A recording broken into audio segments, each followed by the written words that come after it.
Bonjour et merci de nous retrouver ce matin. Vous regardez For You Matin sur For You Media Africa. Merci de votre fidélité, mesdames et messieurs. Le sujet d'accueil nous amènera du côté de l'AES, l'Alliance des États du Sahel, pour parler de sécurité, mais surtout de cette neutralisation d'un chef terroriste par les forces armées maliennes. Eh bien, l'état-major général des armées du Mali a annoncé samedi avoir neutralisé un chef terroriste de l'État islamique au Grand Sahara, d'origine étrangère, et ce à 38 kilomètres au nord de Ménaka, ainsi que son garde du corps. L'état-major des armées précise dans un communiqué que ce chef terroriste a été tué justement samedi lors d'un accrochage dans cette localité. L'exploitation des renseignements a permis de surprendre le dit terroriste alors qu'il avait rassemblé et mis sous pression les populations du secteur pour une campagne de sensibilisation forcée. Le surnommé, il s'agit d'Abou Dadar. Eh bien, nous allons en parler tout à l'heure, rappelant que ce dernier faisait figurer parmi les responsables de la récente attaque du côté de Banibango au Niger. Nous en parlerons bien sûr tout à l'heure en faisant un petit détour du moins, un bilan de cette alliance sur le plan sécuritaire, voilà, l'état des lieux de la sécurité dans le Sahel.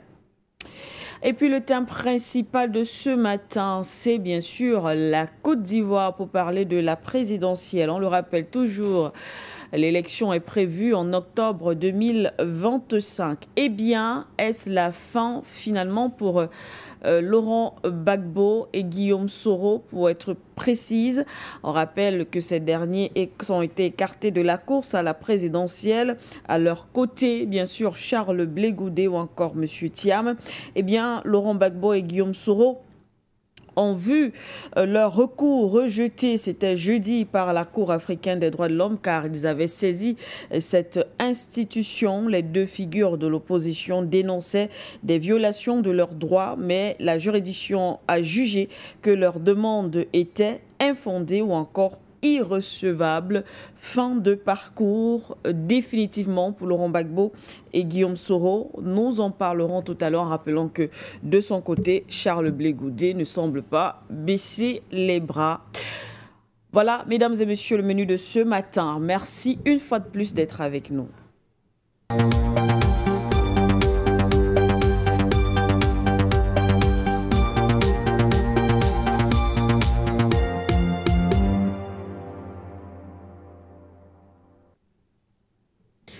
C'est toujours un réel plaisir d'être avec vous tous les matins, chers téléspectateurs. Merci de votre fidélité au programme de For You Media Africa. C'est votre matinale qui débute bien, avec deux sujets majeurs, deux actualités assez intéressantes, mais surtout importantes pour notre Afrique. Nous en parlerons bien sûr avec nos invités qui sont d'ailleurs déjà là. Nous allons tout de même leur adresser le bonjour et leur permettre aussi de saluer les millions de téléspectateurs qui nous regardent. Bonjour Monsieur de Bogou, merci beaucoup d'avoir accepté cette invitation sur For You Media. Bonjour, honorable Spiquet, l'honneur est pour moi. Bonjour à toute l'Afrique, bonjour à votre équipe et merci pour cette invitation qui nous fait toujours du plaisir quand il s'agit de parler de notre continent, l'Afrique. Merci, merci une fois de plus, Monsieur de Bogou. Nous allons poursuivre l'autre invité qui est déjà là. Voilà, c'est Adama Inas qui est déjà avec nous également, qui va partager ce plateau. Allô, Monsieur Inas, bonjour.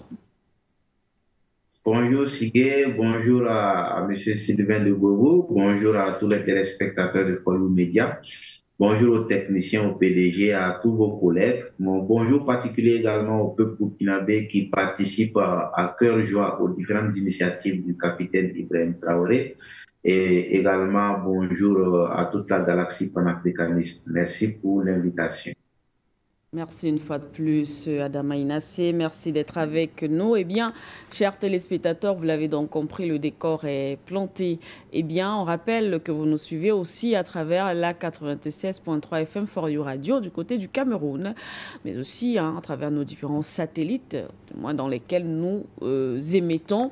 Vous nous suivez aussi via les différentes plateformes Facebook, YouTube, notre application For You Media Africa, 24 heures sur 24, 7 jours sur 7. Nous sommes avec vous. Voilà l'actualité dans l'AES, l'Alliance des États du Sahel, pour parler de sécurité. Ce chef terroriste, du moins de ce côté-là, le week-end, il y a eu beaucoup de remous avec cette neutralisation de plusieurs terroristes, mais surtout ce chef terroriste qui a sévi depuis pendant longtemps dans cette zone sahélienne et d'ailleurs qui est l'un des responsables des dernières attaques du côté du Niger. Il était bien sûr recherché. Les forces armées maliennes ont réussi donc à neutraliser ce dernier. On rappelle, cette thématique nous permettra de faire un bilan justement de cette alliance au niveau sécuritaire avec nos invités. Je vous propose cet élément de la rédaction centrale.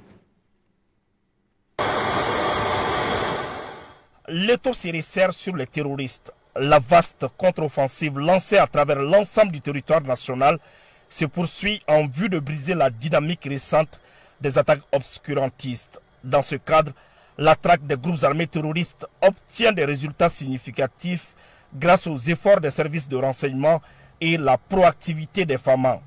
Ainsi, à l'approche de la fête de Tabaski, la vigilance des services et forces combinées a permis de déjouer plusieurs complots et projets d'attentats terroristes dont le but était de s'aimer la panique au sein des populations et de déstabiliser les institutions de la République.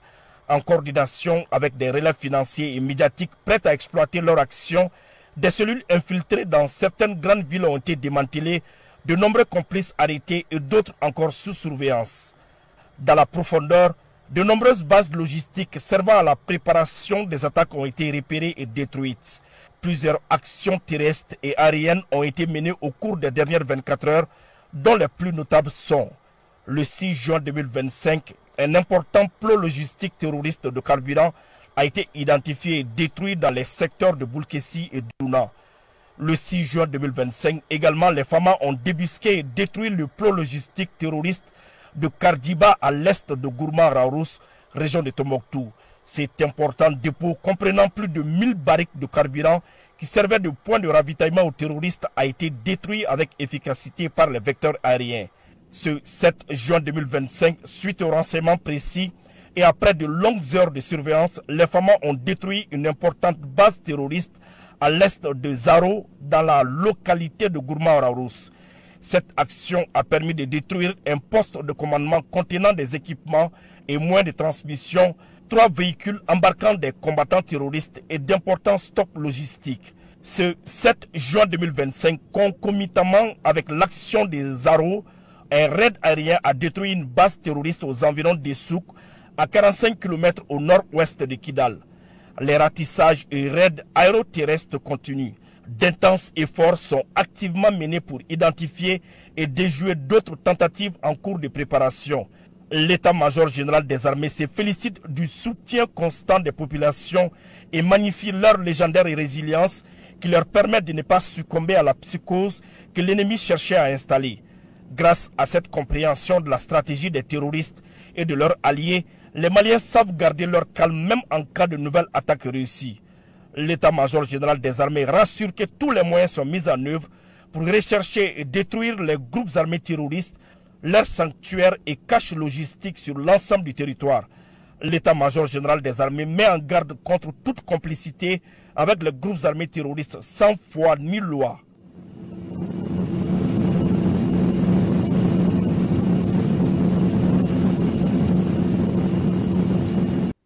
Voilà, merci. Merci à nos confrères de la rédaction centrale de la télévision malienne pour ce beau reportage qui nous situe voilà, sur ce qui s'est réellement passé le week-end. Eh bien, nous allons ouvrir le débat et commencer par vous, Adama Inassé, sur cette actualité. on voit cette victoire, autre victoire de l'armée malienne, pour être précise, mais voilà, on sait que c'est une victoire de l'ensemble des États de l'AES lorsqu'on sait que ces terroristes agissent dans cet ensemble Burkina Faso, Niger, Mali, l'arrestation de ce dernier. Ce qu'on peut dire, c'est que l'on enregistre effectivement beaucoup de victoires de ce côté-là et il semble avoir une sorte de stabilité au sein des États de l'AES en ce qui concerne l'aspect sécuritaire, malgré la rupture de plusieurs accords militaires avec certains États occidentaux. Oui, merci. Il faut noter que les États de l'AES, depuis la décision de prendre leur destin en main, de manifester leur souveraineté, arrivent maintenant à s'enorgueillir parce que on se rend compte que c'est maintenant, on peut dire en français facile, qu'on s'appartient à nous-mêmes. Vous savez, depuis le début de cette question de terrorisme, qu'est-ce qui se passe? D'abord, voilà pourquoi le reporter l'a dit clairement que même maintenant, même après une attaque, le peuple arrive à rester serein. Au début, les terroristes, ils viennent, ils font comprendre qu'ils sont contre peut-être les gendarmes ou les militaires, ils ne sont pas contre le peuple parce que et ils viennent avec une question de religion ou bien en tout cas avec une frustration qui correspond aux besoins peut-être du peuple en ce moment. Mais lorsque les institutions de l'État disparaissent, ces mêmes terroristes se retournent contre ce même peuple en les martyrisant, en les pillant, même en violant les femmes, en les interdisant de mener leurs activités. Et c'est à partir de ce moment que le peuple a compris que cette guerre n'est pas plutôt une guerre pour les intérêts du peuple, mais plutôt une guerre qui n'a pas de raison et qui n'a même pas sa raison d'être. Maintenant que les autorités ont pu prendre le destin en main, ont mis hors nos territoires toutes ces armées, soi-disant venant aider nos armées, qui au contraire ravitaillaient ces vagabonds, ces terroristes, ces bandits armés, qui les encourageaient, qui les finançaient. On arrive à voir que nos armées prennent de l'ascendant sur ces terroristes-là. Et d'ailleurs, ce qui fait que aujourd'hui, nous sommes beaucoup fiers de nos armées du Mali, du Niger et du Burkina, c'est le courage caché qu'on n'arrivait pas à montrer parce qu'on n'était pas équipé, on n'avait pas d'instruments, on n'avait pas la logistique, on n'était pas accompagné. Le peuple se méfiait beaucoup de nos corps armés, mais aujourd'hui, cette union entre le peuple et les corps armés en matière de participation au renseignement, en matière de participation à l'acquisition de moyens logistiques, en matière de soutien moral, puisqu'il faut noter aussi, quand ces militaires partent au front, leurs femmes, leurs enfants sont accompagnés dans nos différentes sociétés avant leur retour. Et quand ils reviennent trouver que la famille est bien heureuse et que les voisins, le quartier les soutiennent à tout moment, ça fait que le combattant au front est beaucoup plus efficace que celui qui se soucie à tout moment. Si je ne suis pas là, qui s'occupe de mes enfants, si je ne suis pas là, qui s'occupe de ma famille et tout. Mais aujourd'hui, les autorités et le peuple ont mis un système en place de telle sorte que le combattant même veut se sacrifier encore plus pour protéger ce peuple-là qui est derrière lui. Et donc, ça fait que les résultats sont bien probants et tout ce qu'on fait, en tout cas de jour en jour, on va de victoire en victoire. En plus de ce volet social, il faut noter que avant même que l'armée unifiée de l'AES soit en place, l'armée burkinabé et l'armée malienne a eu à faire des opérations conjointes sur le territoire burkinabé et même sur le territoire malien. Vous avez dû remarquer aussi un moment où la CEDEAO a voulu attaquer le Niger. L'armée burkinabé et malienne n'ont pas hésité à envoyer des contingents pour les soutenir. Et maintenant qu'il y a une armée unifiée, cette armée unifiée va s'occuper des espaces autour des différentes frontières. Donc, ça fait que les terroristes ne peuvent pas se déplacer aussi librement qu'avant. Et maintenant, le reste des armées qui se trouvent à l'intérieur du territoire font le nettoyage sur la base des informations, des renseignements et de la participation du peuple. Donc, ce qui justifie aujourd'hui toutes ces victoires, et nous en sommes beaucoup fiers, nous les encourageons, et nous n'allons pas baisser les bras dans les contributions volontaires, dans les contributions à l'effort de paix, mais aussi dans les contributions pour la construction et le développement endogène de nos différents pays. Donc ici, vraiment, nous les félicitons, que ce soit l'armée nigérienne, que ce soit l'armée malienne, que ce soit l'armée burkinabé. C'est une source de fierté pour nous, les peuples qui sommes derrière eux, et nous sommes en tout cas de tout cœur avec eux. Et à tout moment, vous allez constater que nous avons assez de vidéos qui montrent comment le peuple les accueille quand ils reviennent des fronts, et le peuple aussi les accompagne quand ils disent en tout cas la date de leur départ. Aux côtés des voix, on voit comment les peuples les accompagnent, et c'est une fierté pour nous. Merci à vous, Adama Inassé, Sylvain de Bogou. Adama Inassé l'a dit, cette contribution à l'effort de paix, à l'effort de guerre, on voit cette population, une synergie de la population autour de ces forces armées de l'AES, malgré la rupture de ces accords et surtout ces partenaires qui ont tourné le dos aux États de l'AES. Mais heureusement, il y a certains qui sont restés, qui ont accompagné les États de l'AES dans cette lutte contre l'insécurité dans cette zone. Et puis, il y a plusieurs victoires depuis un moment quand même qui sont enregistrées. Les territoires ont été aujourd'hui sont entre les mains de ces États. Les territoires qui étaient entre les mains des terroristes ont été récupérés par les États de l'AES. L'actualité, en tout cas, qui nous intéresse, c'est cette neutralisation de cet autre chef terroriste. On rappelle qu'il n'est pas du tout le premier, ce qui nous permet, Sylvain de Bogou, comme on l'a annoncé tout à l'heure, de faire un petit bilan de la coopération militaire entre les États de l'AES, parce qu'on rappelle que le chef terroriste qui a été arrêté est l'un des plus grands, du moins l'un des responsables des attaques qui se sont déroulées il y a encore quelques jours ou semaines du côté du Niger, mais il a été neutralisé ici par les forces armées maliennes. Sylvain de Bogou, s'il fallait faire un petit bilan de cette coopération sur le plan sécuritaire entre les États de l'AES.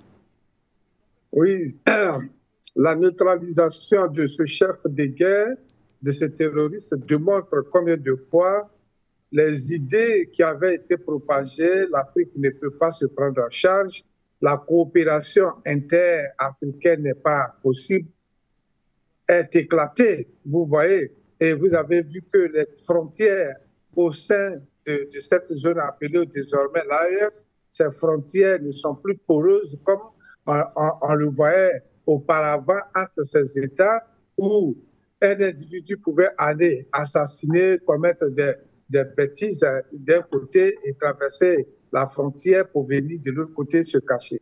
Nous disons que cette coopération est très, très, très rapide, en même temps qu'il devient efficace chaque jour, est quelque chose à saluer. Et c'est ce qui produit ces bons résultats auxquels nous assistons, que nous félicitons, en même temps que nous soutenons tous les jours. Voilà, donc, ces trois pays sont en train de montrer, pour nous, c'est vraiment une usine d'expérimentation, ces trois pays, pour toute l'Afrique. C'est une usine d'expérimentation. Ces trois dirigeants portent sur leurs épaules aujourd'hui tout ce que l'Afrique veut voir à venir, tout ce que l'Afrique attend de ses dirigeants. Et donc, c'est un exemple à suivre. Et surtout la participation des populations qui, ma foi, soutiennent leurs militaires. Cette population qui aujourd'hui communique librement avec les dirigeants, ce qui n'était pas une chose facile auparavant. On ne pouvait pas approcher les militaires qui n'existaient pas réellement, qui n'avaient pas l'armement requis pour aller au front. Donc, cette symbiose aujourd'hui qui s'est installée entre la population de l'AES et les militaires est à saluer. C'est un grand pas, c'est quelque chose qui démontre que un militaire peut communiquer, il faut vraiment la communication, il faut faire comprendre la nécessité de la participation de la population dans l'éradication du terrorisme fabriqué qu'on a imposé à l'Afrique depuis l'extérieur, la France et ailleurs.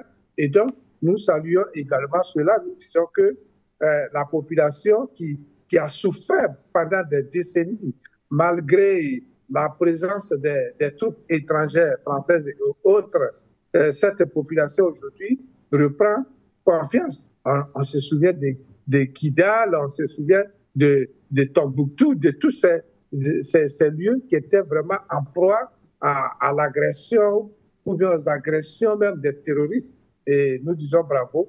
Franchement, c'est une politique d'ensemble qu'il faut encourager, qu'il faut soutenir. Et nous souhaitons que les autres États africains s'en inspirent pour que l'Afrique réellement se débarrasse de tous ces terroristes qui sont nourris, qui sont encadrés, qui sont entraînés en fait par l'extérieur, les États européens et américains qui ne veulent pas réellement la stabilité de l'Afrique. Parce que quand il y a stabilité, nous pouvons réfléchir, nous pouvons devenir créatifs pour inventer des choses qui vont libérer réellement notre continent, développer notre continent. Parce que lorsque vous êtes divisé, lorsque vous vous battez chaque jour sur le terrain, la première des choses qui vous préoccupent, c'est la survie. Vous ne pensez pas à autre chose, à créer autre chose. Aujourd'hui, ces trois États sont en train de démontrer chaque jour qu'avec la sécurité qui n'est pas encore totale, parce que l'hydre, je veux parler de ce génie occidental, l'hydre ne veut pas mourir. Lorsqu'on coupe une tête, d'autres têtes poussent. Et donc, cette sécurité n'est pas encore totale, bien sûr, mais ces trois États ont déjà fait de grands pas dans tout ce qu'ils sont en train de réaliser sur leur territoire. C'est au nom de la sécurité. Parce qu'un père de famille, une mère de famille dont la maison n'est pas sécurisée ne peut même pas arriver à nourrir sa famille, à nourrir ses enfants. Voici une petite image que je donne pour dire que tant qu'il n'y aura pas de sécurité, on ne peut pas progresser. Mais ces trois États sont en train de montrer que l'essentiel de notre développement, la racine première de notre développement, c'était la sécurité, et c'est la sécurité toujours qui peut vraiment nous permettre d'aller de l'avant. Et vous voyez que au Burkina, par exemple, il y a des routes qui sont en train de se mettre sur pied, qui sont en train d'être goudronnées, bitumées. Lorsqu'on regarde le Mali, on voit des projets de construction de satellites. Au Niger, les usines de l'uranium, et le Niger en train de prendre son propre uranium dans ses mains. Et voici déjà des progrès en moins de 5 ans auxquels nous assistons. Nous disons bravo vraiment à cette coopération militaire. Bravo à cette coopération militaire Mali, Burkina Faso, Niger. Nous en parlions il y a seulement quelques minutes pour parler de cette arrestation de ce chef terroriste qui a été neutralisé par les forces armées maliennes. Merci à vous, chers monsieur. Direction donc la Côte d'Ivoire et voilà, on va discuter de cette autre actualité, la présidentielle qui se prépare également de ce côté-là. À 4 mois, on va le dire ainsi, de cette élection présidentielle, eh bien, certains acteurs, en leader, on va le dire comme ça, ou figures de l'opposition ne vont pas y participer. En tout cas, tout laisse à croire que ces derniers ne participeront pas à cette élection présidentielle. Le contexte, on le sait, le président, du moins le gouvernement ivoirien a donc décidé de radier des listes électorales certaines figures de l'opposition. On le rappelle, l'ancien président Laurent Gbagbo, Charles Blé Goudé, M. Thiam ou encore Guillaume Soro. Eh bien, pour le cas de Laurent Gbagbo et Guillaume Soro, ces derniers avaient donc décidé de saisir la juridiction internationale qui a bien sûr rejeté qui a rejeté leur recours, ce qui ne semble pas du tout arranger ces deux leaders de l'opposition qui finalement, avec cette décision justement, ne pourrait normalement pas concourir à cette élection présidentielle. On rappelle que de son côté, Charles Blé Goudé dit ne pas laisser baisser les bras, mais d'aucuns, justement, face à cette situation, commencent à s'interroger sur le futur de la Côte d'Ivoire et craignent justement des soulèvements de ce côté-là. Mais doit-on aller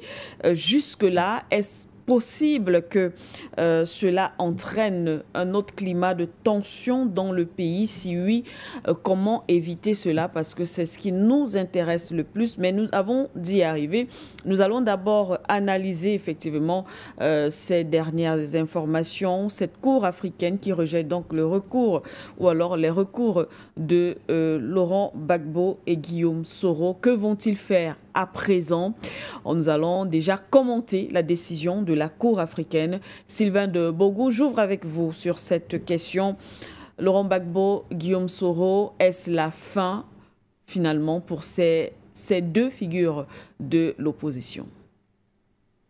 Merci vraiment pour cette question. C'est un riz narquois, un riz jaune, comme on le dit. La décision de la Cour africaine des droits de l'homme vient de démontrer une fois de plus pourquoi les Africains ne doivent pas faire confiance à ce qu'ils appellent des institutions internationales, leurs institutions internationales. Il y a quelques mois, où cette même Cour avait donné une direction pour dire qu'il fallait mettre les noms de ces dirigeants, Soro et autres, sur la liste électorale. Et d'une façon, je dirais, surprenante, voilà que cette même Cour revient, on ne sait à cause de quoi, par quelle bague magique, qui vient rejeter le recours de ces deux dirigeants, de ces opposants en Côte d'Ivoire pour dire que leurs droits n'ont pas été, en tout cas, il n'y a pas de cause pour qu'elles décident.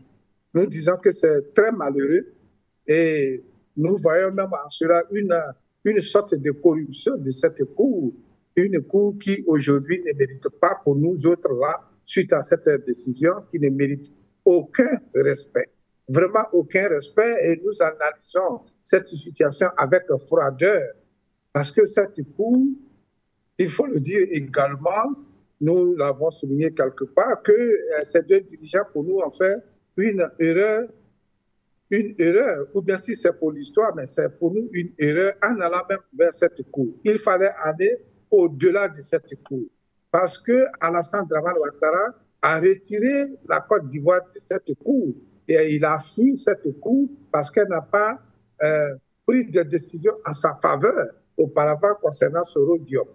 Mais maintenant que cette Cour a encore, je peux dire, légiféré en faveur de Dramane Ouattara et que cette Cour parle d'une justice interne à la Côte d'Ivoire qu'il fallait d'abord épuiser, tuer et tout, j'ai dit que Dramane Ouattara, qui n'a ni loi ni foi, qui n'a pas de honte du tout, va encore saisir cette opportunité pour dire voici la même Cour où ils sont allés, les a rejetés. Et donc, cette excuse-là farfelue va servir la cause d'Alassane Dramane Ouattara. Mais nous disons, ce qui reste aujourd'hui, ce qui reste à la Côte d'Ivoire, ce qui reste à ces deux opposants, ou bien à tous les opposants dont les noms ne figurent pas sur la liste électorale, c'est le peuple, c'est la force du peuple.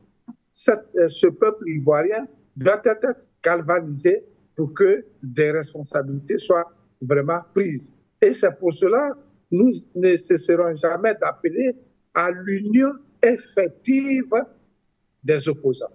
Une union dans laquelle les opposants doivent accepter, je dis bien, doivent accepter de taire leur ego. Il faut taire leur ego.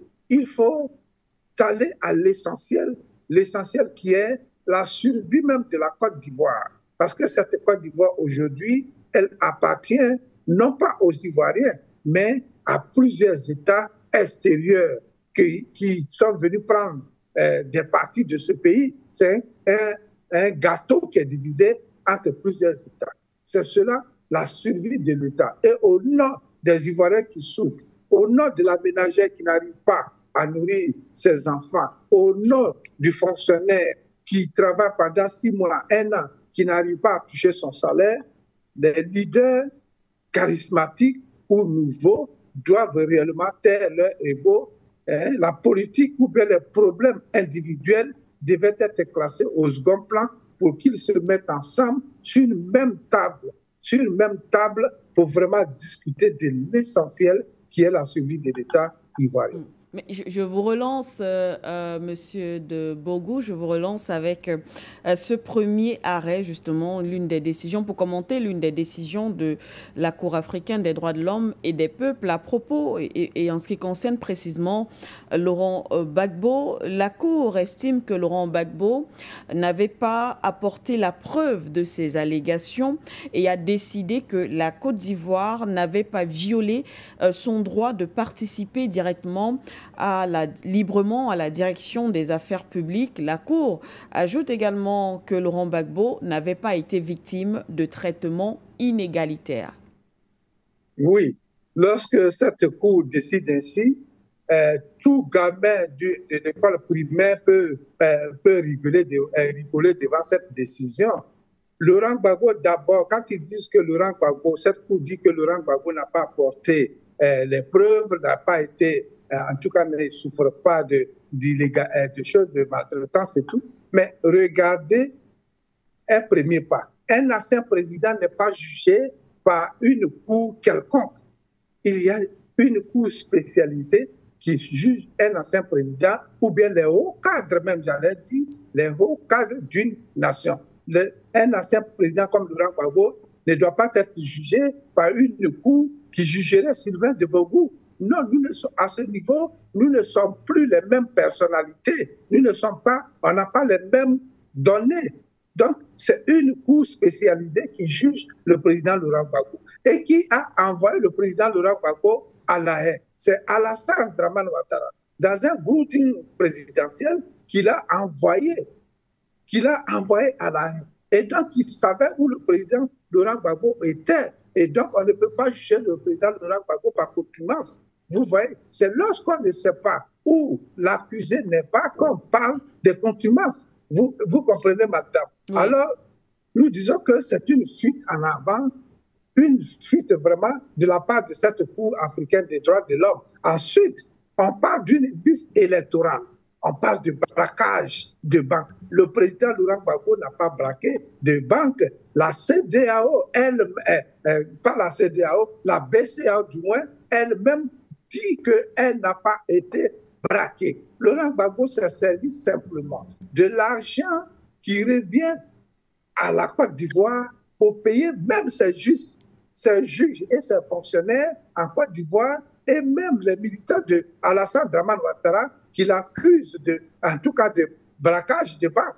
C'est ce qu'il a fait. Ce n'est pas qu'il ait pris l'argent pour aller construire son village, qu'il ait pris l'argent pour aller dormir dans des plages. Ce n'est pas ça le problème. Où est l'argent? On a vu à La Haye où le président Laurent Gbagbo, malgré toutes les enquêtes, toutes les démarches des agents de cette cour et des agents de la France, Laurent Gbagbo n'avait pas les moyens pour payer en tout cas ses propres, ses propres frais à cette cour.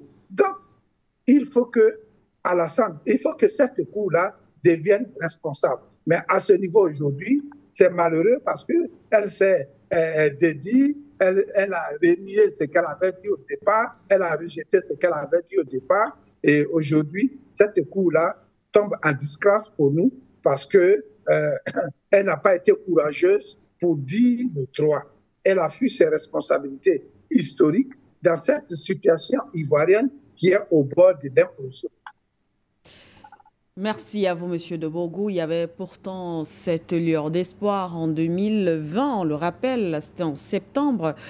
de cette année-là, dans des ordonnances provisoires, la Cour africaine des droits de l'homme avait exigé que les 2 hommes soient remis sur la liste électorale et puissent justement être candidats à cette élection présidentielle. Mais quelques mois plus tôt, la Côte d'Ivoire avait retiré sa déclaration de compétence à la Cour et avait pris ses distances avec cette juridiction, estimant que ces décisions portaient atteinte à sa souveraineté et avait donc par ce fait affirmé ne pas être contrainte par ces décisions. Et on voit que la Cour semble avoir fait marche arrière avec cette autre décision, irrecevable en tout cas pour parler de ces recours.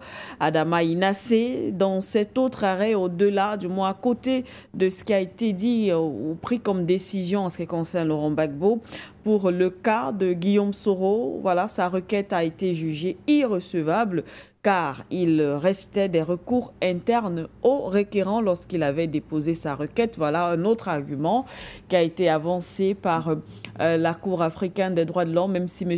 Debogou estime que cette Cour n'a tout simplement pas été courageuse pour mettre un terme ou alors pour dire le véritable droit en ce qui concerne cette affaire. Quelle est votre lecture de la situation, Adama Inassé? Alors, lorsqu'on parle de Cour africaine de droits de l'homme, tout ce qui parle de droits de l'homme, c'est de quel droit nous parlons? Parce que quand on parle de droits de l'homme, le droit d'ailleurs, si je me réfère aux experts et aux spécialistes, le droit est sociologique et ça doit être adapté à nos sociétés, à nos coutumes et autres. Et comment un droit ou une institution calquée sur les valeurs de l'Occident peut répondre vraiment à nous, nos exigences en Afrique.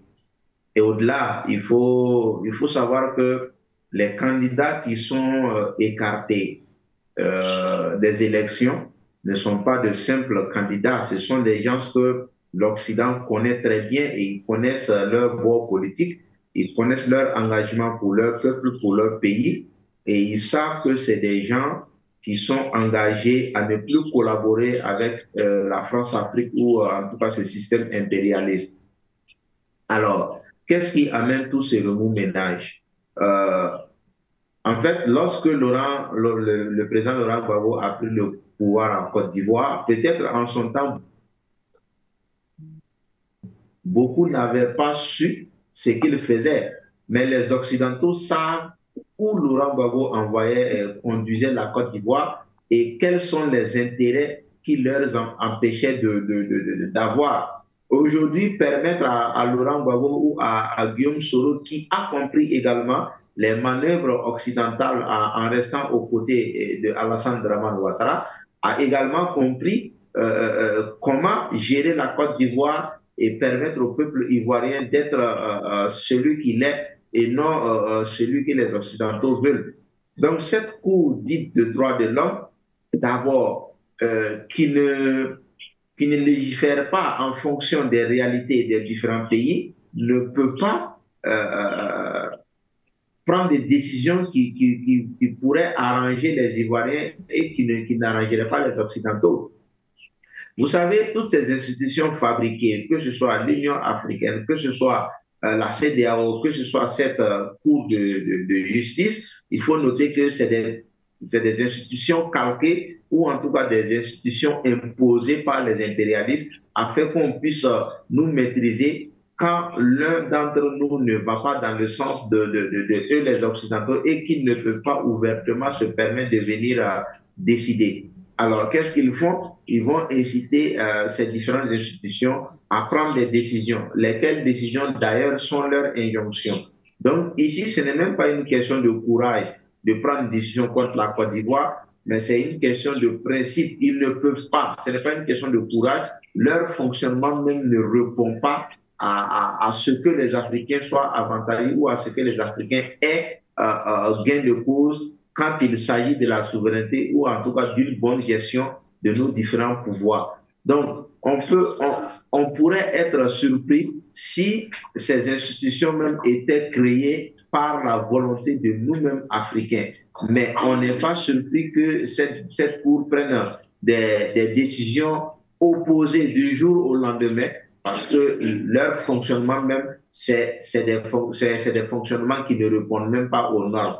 Donc, nous, on n'est pas surpris de cela. Maintenant, qu'est-ce que les Ivoiriens peuvent faire pour peut-être éviter une autre crise? Il faut noter que Alassane Dramane Ouattara est venu au pouvoir par le sang, et même ce dernier mandat qu'il est en train de briguer, on se rappelle comment a été la Côte d'Ivoire, comment a été le peuple ivoirien en son temps, et combien le sang a été versé pour qu'il puisse briguer ce dernier mandat. Je pense que c'est le même scénario qu'il est en train de préparer. Et comme Sylvain de Gobou l'a dit, il faudrait que les opposants se réunissent pour faire un front, c'est-à-dire présenter un candidat unique, unir leurs forces et aller à la conquête du pouvoir. Sinon, ils risquent d'engager le peuple dans un bain de sang à nouveau, ce que nous, Africains, nous ne souhaitons pas. Le peuple également doit prendre sa responsabilité. Je n'ai pas dit de créer une révolte ou quelque chose comme ça, mais de s'exprimer et de montrer à ce pouvoir-là que trop c'est trop et qu'il faut maintenant changer la manière de faire, changer la donne. Parce que étant victime de la même chose, il ne faudrait pas revenir cette même personne-là qui exerce cette même injustice envers les autres opposants. Si le président Alassane Dramane Ouattara est confiant en son parti, qu'il permette aux autres aussi de concourir, et le peuple décidera qui doit diriger la Côte d'Ivoire dans la paix et dans la quiétude. Merci à vous, Adama Inassé. Les numéros de téléphone sont donc déjà affichés au bas de votre petit écran, chers téléspectateurs, et pour ceux qui nous suivent également à travers la 96.3 FM For You Radio. Vous pouvez donc nous appeler via le plus 237 683 20 96, voilà, 61, et puis le plus 237 693 58 96 68, ou par Skype For You TV. Vous avez le choix, vous appelez par appel direct ou encore appel WhatsApp. On se fera le plaisir de vous recevoir sur ce plateau pour avoir votre point de vue sur la question. Eh bien, avant d'aller donc peut-être prendre le premier ou alors prendre les appels, on va simplement rappeler, parce que je vais vous retrouver, monsieur de Bogou, pour peut-être commenter un argument avancé ou alors une idée, une proposition avancée par Adama Inassé. Mais il faut déjà dire que Laurent Gbagbo, acquitté par la Cour pénale internationale, reste cependant condamné à 20 ans de prison par cette justice ivoirienne pour des faits liés à cette crise post-électorale. On s'en souvient malheureusement en 2010-2011. Guillaume Soro, lui, en exil, a été condamné en 2020 en son absence à 20 ans de prison également pour recel de détournement de deniers publics en Côte d'Ivoire, puis à la perpétuité un an plus tard pour atteinte à la sûreté de l'État. La prochaine présidentielle doit se tenir le 25 octobre. Eh bien, outre Laurent Gbagbo et bien sûr Guillaume Soro, on l'annonçait également tout à l'heure, il y a deux autres opposants qui sont également exclus de cette présidentielle. On a Tidi Amtiam pour des raisons, des problèmes de nationalité, et Charles Blé Goudé pour une condamnation judiciaire, lui également, qui avait été condamné, même si aussi acquitté au niveau de la Cour pénale internationale. Charles Blé Goudé qui s'exprimait ces derniers jours et a appelé à un dialogue en vue de ce scrutin. Sylvain de Bogou, avant peut-être d'aller au standard, je m'accroche peut-être à cet argument ou cette proposition d'Adama Inassé. L'opposition devrait s'unir et voir dans quelle mesure présenter un candidat, puisque on le voit, l'opposition aujourd'hui n'est pas, du moins, avec tout ce qui se passe, M. Gbagbo pour le moment en tout cas, ne peut pas se présenter, Guillaume Soro, Charles Blé Goudé ou encore Tidiam Thiam. Est-ce qu'il ne faudrait pas réfléchir ou alors revoir les positions, s'unir et voilà, présenter peut-être un candidat de l'opposition? Sylvain de Bogou.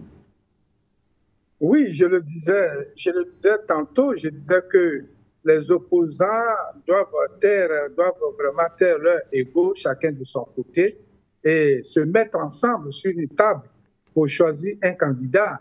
Nous ne sommes pas là pour attirer la colère de qui que ce soit, mais nous disons que il faut avancer. Alors, ces partis politiques, c'est-à-dire ces opposants, quand ils vont se réunir pour nous, dans chaque parti politique, après le premier candidat, il y a toujours des candidats, je dirais, en réserve, qui, au cas où le premier candidat voit sa candidature vraiment empêchée, comme on le voit aujourd'hui, pour qu'on prenne un autre candidat pour aller compétir pour la présidentielle.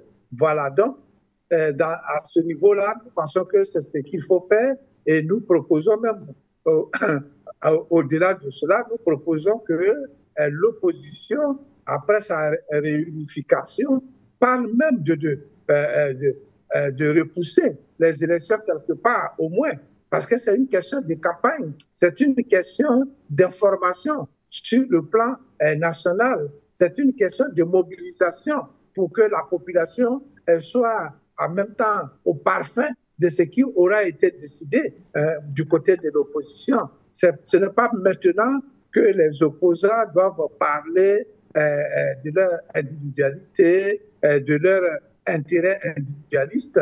Il faut plutôt penser, et je répète, penser vraiment à la survie de l'État ivoirien, de la nation ivoirienne, de la jeunesse ivoirienne, qui aujourd'hui est déversée dans la facilité à travers la drogue, la prostitution et tout ce qui suit. En tout cas, l'argent facile. Donc, il faut mettre cela en avant parce que nous disons, en tant que commentateurs ou bien même les politiciens, lorsqu'ils parlent toujours de cette jeunesse dans toutes les nations qui est le futur, d'une nation et qui est le futur aussi de l'Afrique. Donc, pour nous, l'opposition, les opposants doivent se mettre ensemble, quelle que soit leur friction, quels que soient leurs intérêts, parce que chaque parti voulant arriver au pouvoir par ses propres moyens, mais en Côte d'Ivoire, la réalité est que les opposants, l'opposition est tellement fracturée, elle est en train de faire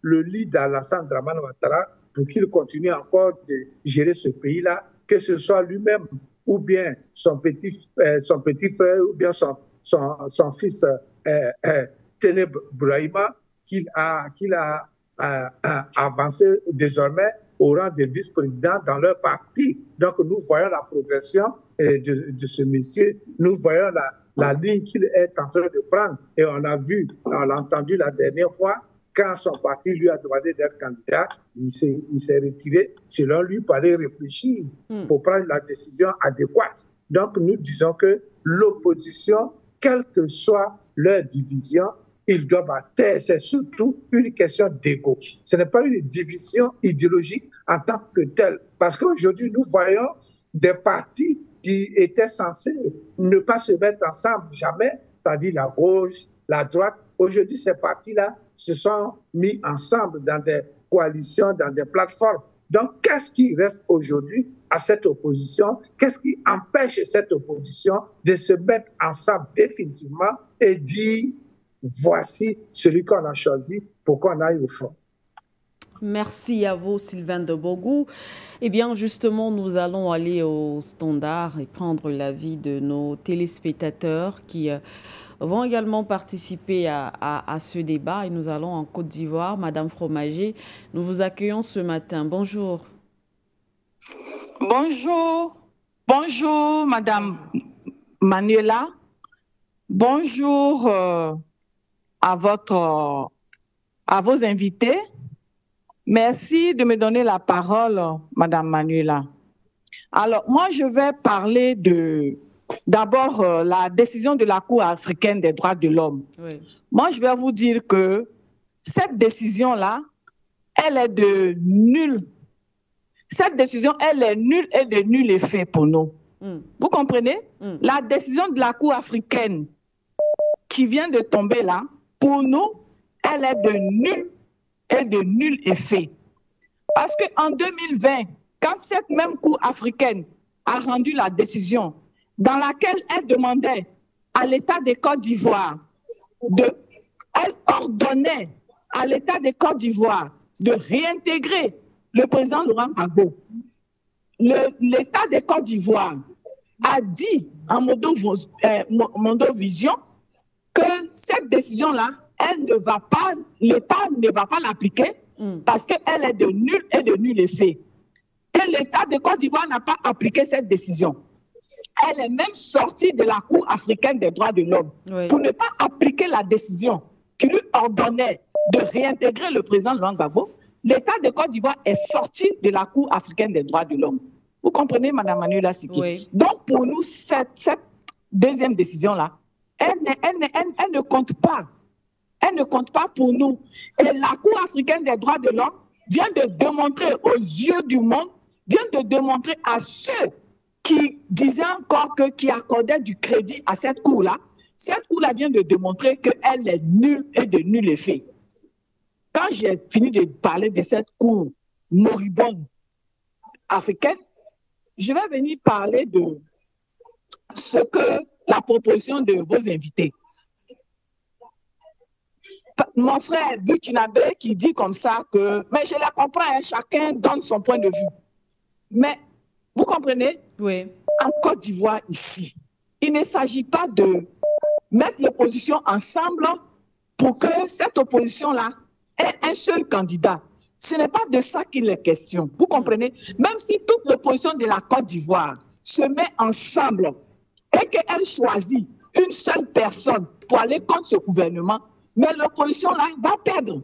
Tant que cette CEI-là n'est pas auditée, tant que la RLE n'est pas refaite, tant que tout n'est pas rentré dans l'ordre, l'opposition se réunit avec un seul candidat. Ce candidat va perdre face à ce gouvernement-là. Donc le problème de la Côte d'Ivoire, l'opposition doit se mettre ensemble et puis revendiquer, demander à la CEI de faire une audit de cette liste électorale qui est truffée des gens qui ne devaient pas être là-dessus, et puis de réparer l'injustice, parce que c'est une injustice qui frappe le président Laurent Gbagbo. Il a été jugé par qui? Ceux qui l'ont jugé n'avaient pas le droit de le juger, c'est de ça qu'il est question. Chers Africains, ouvrez les yeux. Ouvrez les yeux, ne dites pas oui, il faut un plan B, il faut que toute l'opposition se mette ensemble pour prendre une autre personne. Mais si toute l'opposition se met ensemble et qu'elle prend une autre personne, si ce gouvernement-là va trouver des poux sur la tête de ce candidat que toute l'opposition a choisi, on va encore aller chercher un autre candidat? Mais que non, on ne va pas faire ça.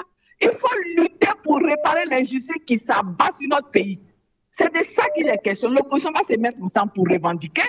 Et puis après, quand on aura eu gain de cause, quand la CEI sera auditée, quand ceux qui doivent être sur la liste électorale seront effectivement, quand tout sera, en tout cas quand ils vont respecter la Constitution, en ce moment-là, chacun va aller, chaque parti va présenter un candidat.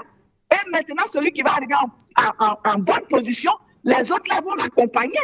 C'est comme ça que ça devait se faire. C'est comme ça. Nous n'avons pas la même idéologie. Il y a ceux de la droite et ceux de la gauche. Nous sommes des socialistes. Ceux-là, ils sont libéraux. Mais nous revendiquons pour une même cause, l'injustice. Pour l'injustice qui nous frappe en Côte d'Ivoire, nous devons tous nous mettre ensemble pour lutter contre cette injustice-là. Et si l'injustice est réparée, la CEI, la liste électorale est auditée, si la Constitution est respectée, à ce moment, on va aux élections, et puis celui qui sera premier, les autres vont le suivre. Donc, ne faites pas cette analyse-là. C'est vous qui tombez dans le jeu de ce gouvernement, parce que c'est ce qu'ils veulent. C'est ce qu'ils veulent. C'est ce qu'ils veulent. Nous allons nous battre pour réintégrer le président Laurent Gbagbo sur la liste électorale. Donc, moi, je vais m'arrêter là. Merci. Merci à vous, Madame Fromager. Merci pour cet avis ce matin. D'ailleurs, nous allons rebondir là-dessus tout à l'heure. Effectivement, vous pensez qu'il n'est pas question forcément de cette coalition, comme on a l'habitude de le dire, de l'opposition. Le problème est bien sûr ailleurs. Il n'y a pas que par cette coalition qu'on peut battre le pouvoir en place. Le problème semble plus profond, en tout cas, de votre point de vue. On va tout à l'heure revenir là-dessus avec nos invités. Peut-être prendre notre téléspectateur. Allô? Allô, bonjour. Bonjour. La diva. Bonjour, monsieur Zerfi. Je salue vos invités. Je salue tous mes frères qui sont à la partie technique, sans oublier madame Adon et puis les autres journalistes. Voyez-vous, nous les Africains, on aime les raccourcis. Or, ce sont ces raccourcis que les dictateurs africains profitent de nous narrer tous les jours quand il y a un problème en Afrique, il n'y a pas de résolution. J'ai dit d'abord merci à ma soeur qui vient de parler, la Fromager. Et moi, vous voyez, quand je vois mes frères en train de marcher, les raccourcis là, ça n'arrange pas la politique. Ça veut dire que le dictateur vous impose. Lui, il ne veut pas écouter ce que vous dites, mais c'est sa dictature que vous voulez suivre. Mais si vous suivez cette dictature-là, comment vous voulez qu'on s'en sort de cette difficulté? Parce que ce que Alassane nous impose là, ça fait longtemps, ça fait 15 ans qu'il nous impose des trucs. On dit oui, on avance. Le troisième mandat, il nous a imposé. Et il a violé la Constitution, et puis il est là. Aujourd'hui, la revendication qu'on est en train de faire, c'est ce qu'il ne devait pas avoir lieu le 20, en 2020. Là. C'est ça qu'on est en train de revendiquer aujourd'hui pour que les choses soient claires avant qu'on aille aux élections. Ce n'est pas une histoire de, comme disait la bonne dame tout à l'heure, ce n'est pas une histoire de candidats uniques. Les gens, là, ils ont créé les partis là pour être, pour suivre l'autre ou quoi. Chacun a créé son parti pour qu'il puisse présenter un candidat aux élections, quel que soit. Alors donc, pour moi, l'histoire de candidature unique, ça n'a pas de sens en Côte d'Ivoire aujourd'hui. Parce que je n'ai pas répété ce que la bonne femme vient de dire, parce que si ceux qui veulent entendre la vérité, ils vont écouter. Parce que le problème que Alassane veut nous imposer, c'est ça. Parce qu'il y a quelque chose qui nous bloque aujourd'hui en Côte d'Ivoire, c'est la liste électorale. Qu'ils ont déjà préparé pour aller aux élections. Tout ce qu'ils ont fait aujourd'hui, là, comment on te dit, on doit recenser des gens, toi tu les recenses avant la date. Tu prends les enfants des jeunes à partir de 17 ans à ce qu'ils aient 18 ans au moment des élections. On n'a pas dit ça. Et les autres qui sont à côté là, nous qui sommes, on n'est pas encore sur la liste, là. On fait comment? C'est pour nous dire qu'eux, ils ont déjà préparé les listes qui doivent nous présenter et puis ils vont gagner les élections. Donc, cette histoire de dire on n'a qu'à faire un tronc commun pour aller aux élections, là. Non, ça n'a pas de sens. Le jour, parce que j'entends, prenez des systèmes sénégalais, les gars viennent sur les plateaux pour dire ça là. Non, arrêtez de dire ces choses, ces raccourcis, ça n'arrange personne. Ça n'arrange pas l'Afrique. Pas seulement la Côte d'Ivoire, mais c'est pour toute l'Afrique. Quand il y a un problème, il faut qu'on aille jusqu'au bout pour trouver la solution adéquate. Je n'ai pas dit, parce que, attends, ceux-là qui sont enfants de nous, là, je pense qu'ils sont prêts pour nous faire des cadeaux. Ils ne sont pas prêts. Parce que c'est la dictature là qui a fait aujourd'hui, ils sont là. Parce que les opposants qui sont là, ils ne veulent pas faire la violence. Et ils sont venus à la violence là. Si nous, on continue dans cette direction-là, vous pensez qu'on va sortir des choses, comment dirais-je, la tête de l'eau avec ces gens-là? Arrêtons ça. Soyez quand même, ayons le courage de dire ce qu'il faut dire. Parce que ce monsieur qui est là, il ne peut pas quitter aujourd'hui, comment dire, ce pouvoir dans la paix. Il ne peut pas quitter ce pouvoir dans la paix. Celui qui a fait déjà 15 ans, il est vraiment un homme qui est sensible à la souffrance des choses d'un être humain, il ne peut pas se permettre pour dire qu'il va faire 4e mandat. Il faut qu'on arrête ça. Mais si je finis de dire ça, je vais parler un peu des choses de AES. Ce qu'ils sont en train de faire exactement aujourd'hui, là. Vous pensez que les gens de AES, s'ils n'étaient pas, ils n'avaient pas créé leur confédération, là, vous pensez qu'ils allaient rester là, avoir aujourd'hui la paix? C'est ça qu'on dit l'union. Hein? C'est l'union qui fait la force. Aujourd'hui, ils se sont mis ensemble, ils sont en train de conquérir des territoires que, les djihadistes et les occidentaux ils avaient occupés pour mettre les mercenaires en mouvement. Aujourd'hui, ces djihadistes, aujourd'hui, ils se cherchent dans le désert là-bas. Moi, je les encourage dans ce sens, de se mettre toujours ensemble pour faire quelque chose. Et de ne pas se mettre ensemble pour se mettre ensemble. Parce que les trois, ils se sont bien parlé avant de se mettre ensemble. Ça, c'est ça on dit. Ce sont dit, une confédération ou une association. Parce que n'importe qui ne peut pas rentrer dans cette confédération sans qu'on ait, sans avoir l'avis de ces trois présidents, sans avoir ce que le troisième ou le quatrième ou le sixième veut faire dans cette confédération. Quand les gens partent, on a qu'à faire une fédération, sortir. Non, on ne peut pas fédérer comme ça. Un coup comme ça, craquer du doigt et puis on dit tu es dans AES. Non, ça ne marche pas comme ça. Moi, je les encourage dans ce sens. Pour terminer, parce qu'il y a un Guinéen qui a appelé hier pour dire ce qu'il a dit. Je suis pas contre, mais ce qu'il dit et ce que moi je dis le plus souvent, c'est dire que tous ces présidents aujourd'hui qu'on défend sur ces médias, comme For You, comme d'autres médias que je ne vais pas citer maintenant ici, et qu'il les défend, il doit mettre la main dans la peau pour aider ces médias-là. Ce n'est pas les citoyens qui vont cotiser. Toi-même, tu es à l'étranger. Tu es venu à l'étranger pour aider tes parents. Là. Tu ne peux même pas les aider correctement. Si tu veux aider tout le village le village de ta mère ou de ton père, là, tu ne peux même pas. Tu ne peux même pas aider 3 personnes. En plus forte raison, le matériel que les gens utilisent pour faire ce travail-là, ce n'est pas une cagnotte combien de personnes qui vont payer cette cagnotte-là. Restons, focalisons nos yeux sur les présidents pour qu'ils mettent la main en poche pour aider ces médias. C'est moi, c'est mon combat. Je ne suis pas là si je veux faire un don, je peux choisir, ceux qui travaillent là-bas, leur faire un petit don et puis ça. Mais ceux qui doivent faire le travail, ce sont eux, les présidents qu'on défend présentement. Aujourd'hui, ça, grâce à ces médias-là, qu'on aujourd'hui peut respirer.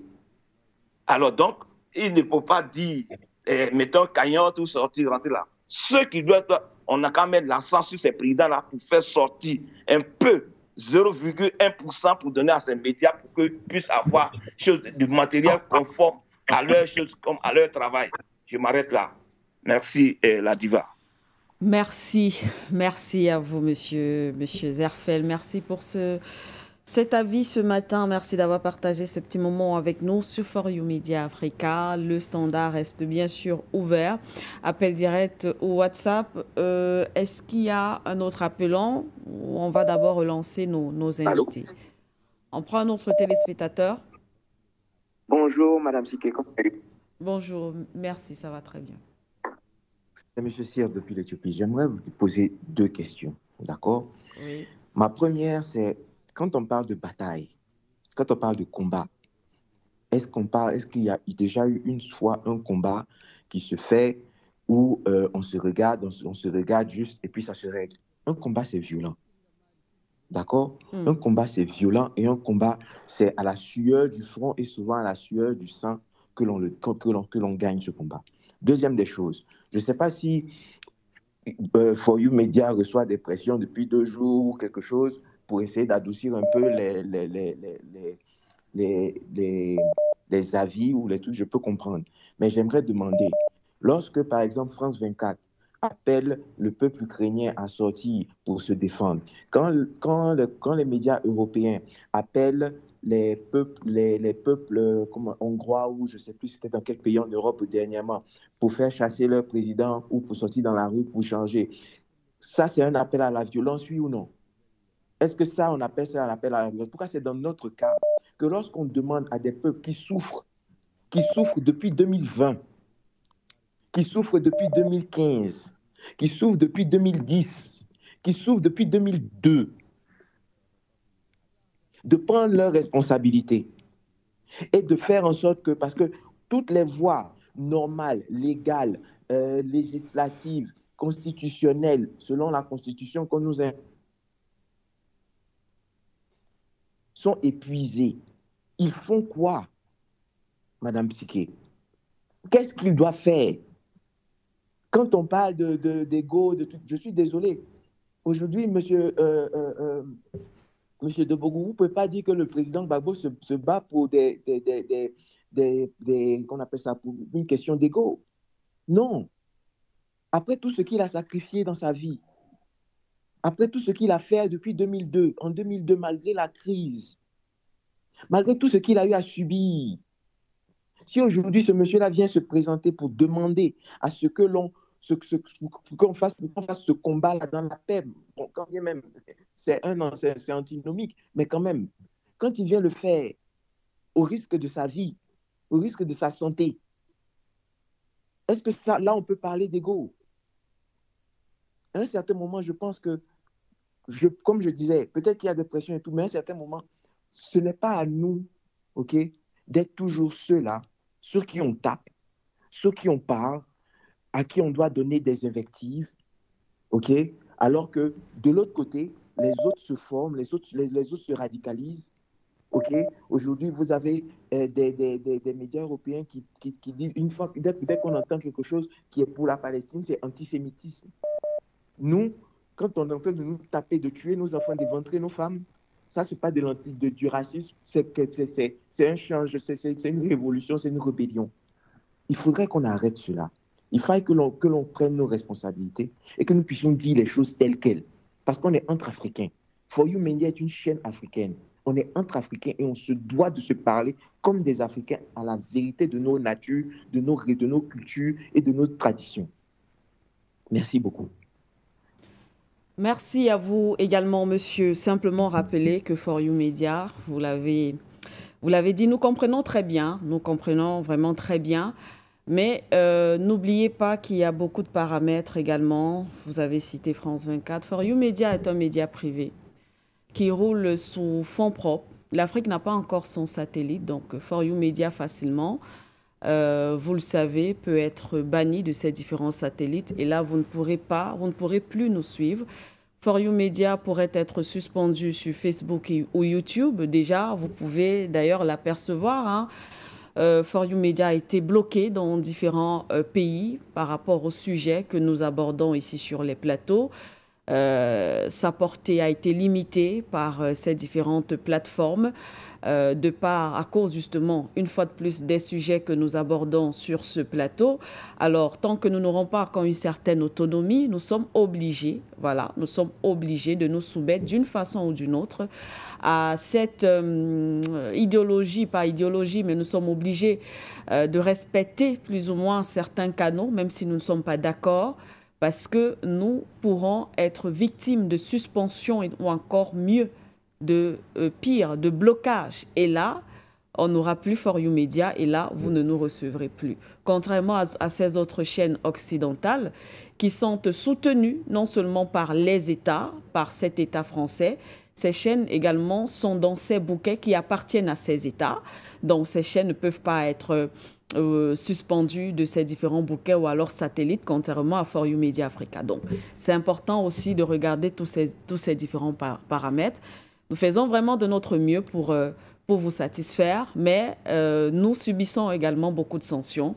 La preuve, nous sommes sanctionnés via les réseaux sociaux et via certains satellites. Suivez mon regard. Alors, on va poursuivre peut-être au standard. Toutes nos excuses déjà à nos téléspectateurs pour la qualité de la connexion qui semble ne pas être très bonne. On va forcer tout de même, on va forcer. On va prendre un autre téléspectateur. Allô?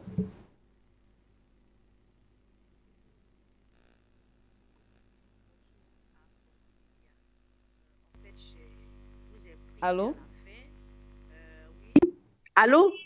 Oui, Madame Cissé. Oui, je parle. Oui, bonjour.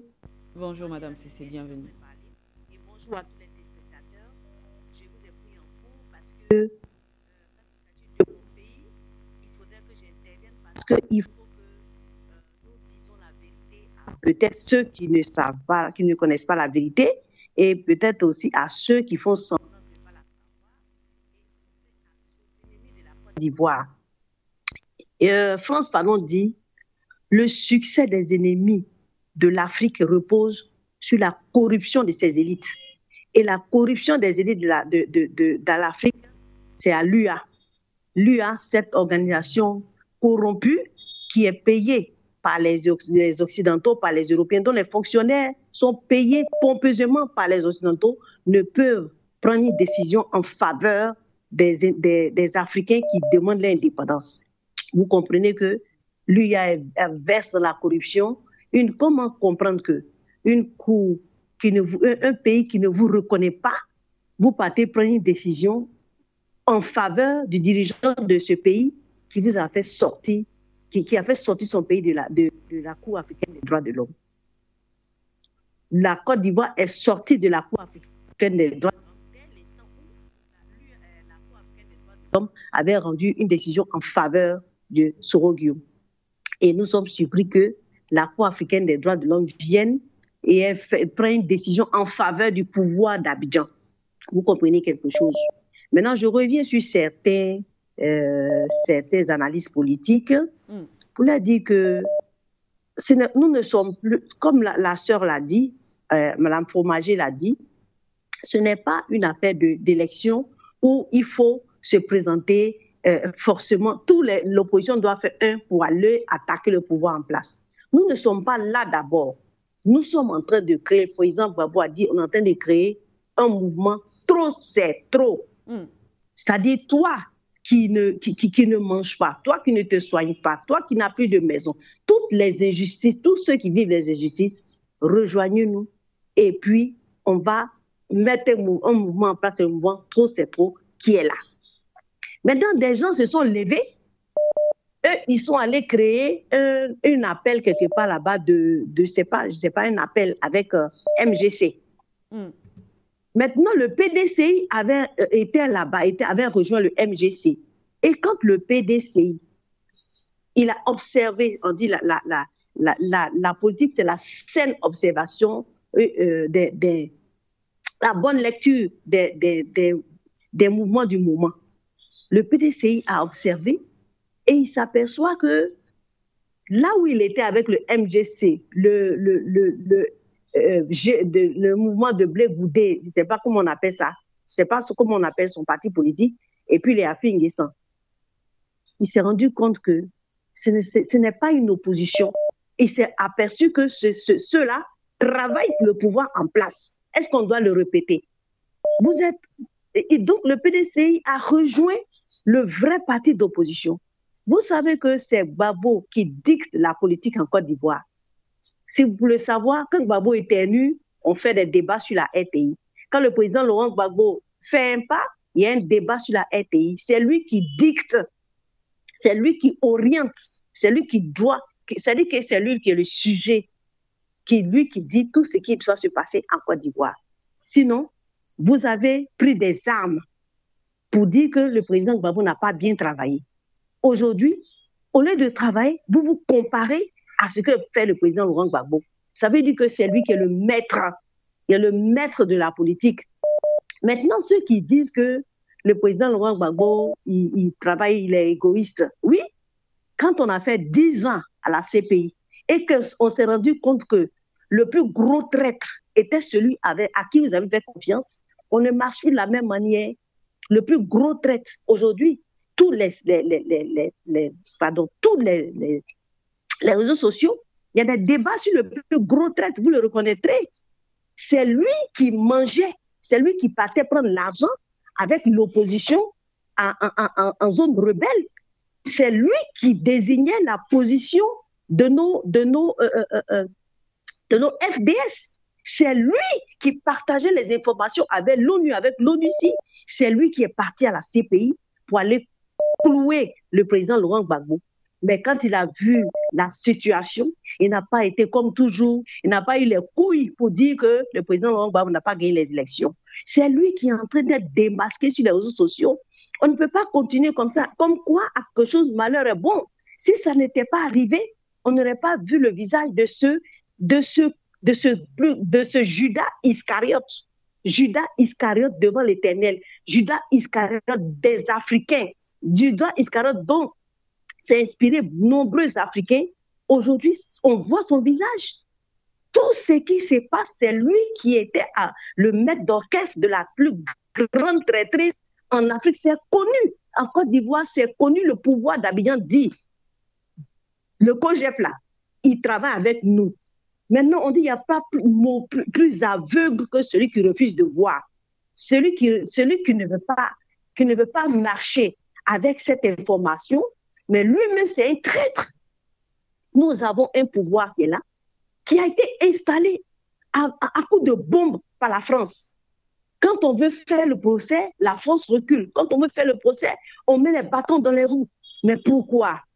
Parce qu'il y a un procès contre la rue, contre, comment on appelle, les Obama, les Sarkozy, qui doit être fait. Ce procès sera fait. Parce que les gens ne venaient, et même certains gens insoupçonnés.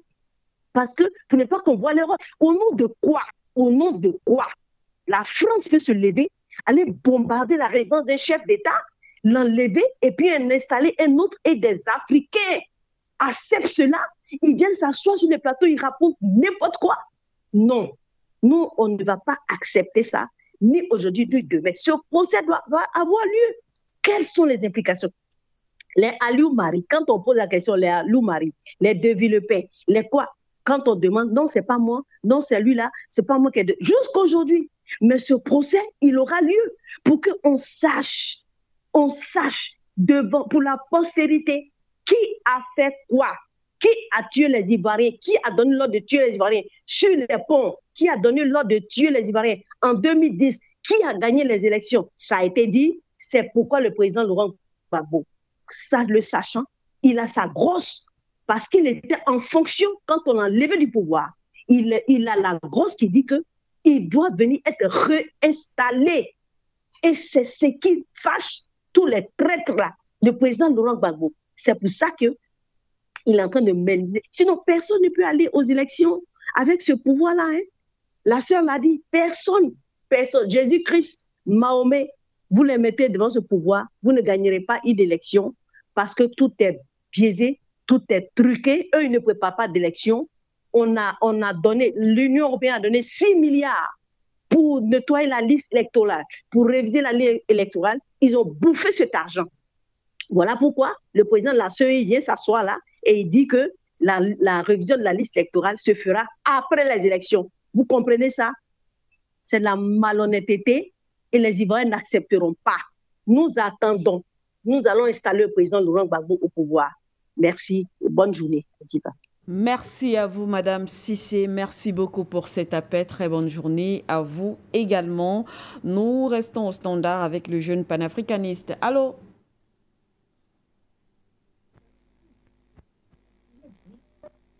Allô, allô? Allô? Oui, allô? Bonjour.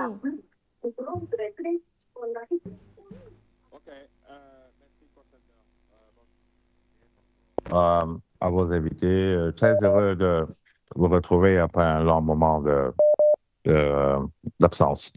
Je vais donner mon petit point de vue sur les deux thématiques. Le premier, concernant la Côte d'Ivoire, j'avais toujours dit, et je vais toujours le répéter, qu'au sein du Quai d'Orsay, et surtout avec ces médiocres personnalités politiques françaises qui sont là-bas, qui ne font pas la vraie lecture géopolitique mondiale actuelle, la France a dit et a décidé qu'il est hors de question de perdre le bateau ivoirien. Et ça doit rentrer dans l'esprit des peuples de Côte d'Ivoire. La France dit que quels que soient les moyens à utiliser, quitte à ce que ça fasse des morts, ça on s'en fout, mais il faut préserver ce précaré qui est si précieux pour la France. Voilà pourquoi elle a articulé sur tous les organes qui sont censés pouvoir dire le droit ou bien imposer le droit à l'État ivoirien, de retourner le veste. Quand vous voyez cette Cour africaine des droits de l'homme, en qui on croyait être un vrai organisme, a démontré son côté versatile, son côté du deux poids, deux mesures, son côté, je peux dire, changeant un peu le comportement que l'Union européenne a. Et exactement cette méthode qu'ils ont appliquée en Pologne, en Roumanie, où on annule des élections parce que les candidats ne font pas l'affaire de l'Union européenne et qu'ils ont les tendances pro-russes, il faut les écarter. Et ça ne doit pas étonner quelqu'un. La France suspecte le président Gbagbo d'être un pro-russe. Donc pour eux, avec tous ces éléments qu'ils ont observés, que ce soit la présence de Awa Domelo au sein de BRICS, que ce soit la présence même lors des sommets à Moscou, pour eux, c'est un danger potentiel. Donc, il faut utiliser des contre-mesures pour écarter définitivement ces candidats. Mais là, c'est un problème de factuel, right? On n'est pas encore dans les solutions parce qu'il y a plusieurs volets de solutions.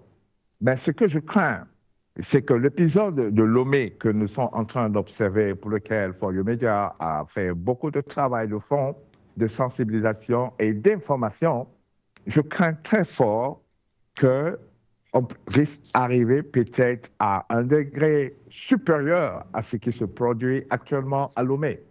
Parce que les Ivoiriens, dans leur ensemble, je parle des Ivoiriens, je ne parle pas des nouveaux Ivoiriens, en ont marre, ils sont fatigués de cette souffrance, de cette dictature, qu'elle soit une dictature sous forme constitutionnelle et une dictature physique qui est applicable parce qu'on nous rapporte qu'il n'y a pas de liberté d'expression. Dès l'instant où tu commences à faire un meeting qui va à l'encontre du pouvoir, tu es arrêté.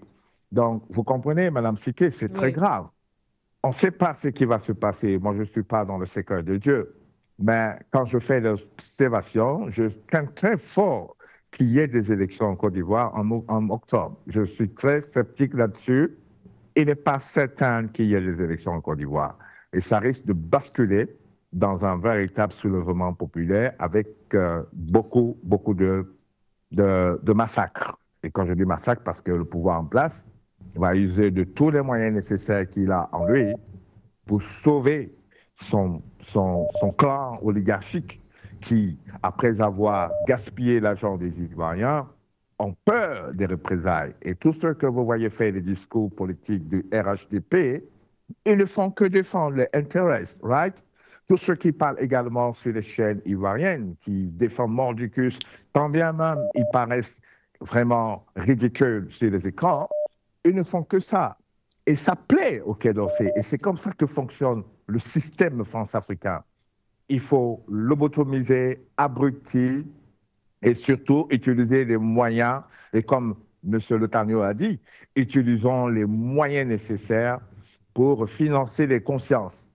Est-ce que les Ivoiriens ont envie vraiment de sortir du bourbier du RHDP? Si la réponse est oui, alors ils doivent cesser de se laisser corrompre et ne pas suivre les fantoches politiciens qu'on a montrés de toutes pièces qui viennent pour s'aborder ce que construit actuellement l'opposant Laurent Gbagbo.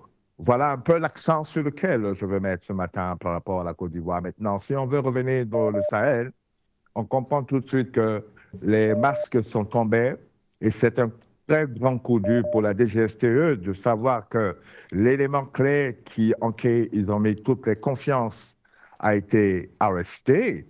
Et ça va changer complètement, comment on dit ça en français, ça va changer complètement les enjeux géostratégiques, mais que le Mali reste très vigilant parce que on m'a informé qu'un groupe armé a été formé par les forces occidentales en Mauritanie qui vont faire une intrusion très violente dans la zone nord-ouest du Mali.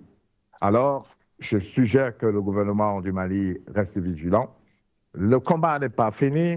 Il faut continuer, non seulement, heureusement, qu'ils sont bien équipés maintenant, mais il faut saisir ces personnes jusqu'au dernier retranchement pour qu'on sache en mondiovision qui entretient les djihadistes, parce que c'est ça leur grande question.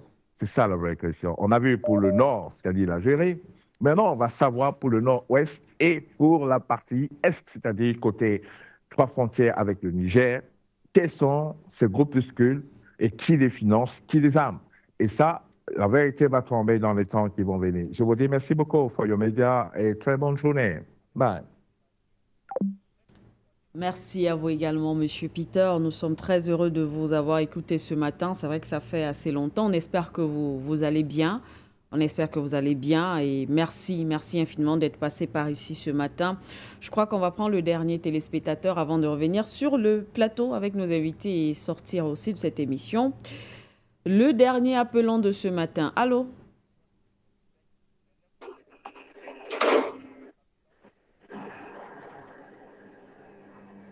Allô, allô? Nous sommes très heureux de vous avoir écouté ce matin. Ça va être assez. Allô? N'essayez pas de vous écouter à la maison. Oui, allô, bonjour. Bonjour, Madame Siki. Et bonjour à le frère Adama et le grand frère Debogu. Alors, moi, je voulais juste intervenir sur le cas du Mali et de la Côte d'Ivoire. Vous savez, le cas de la Côte d'Ivoire, moi, je fais comme disait tout de suite le dernier intervenant.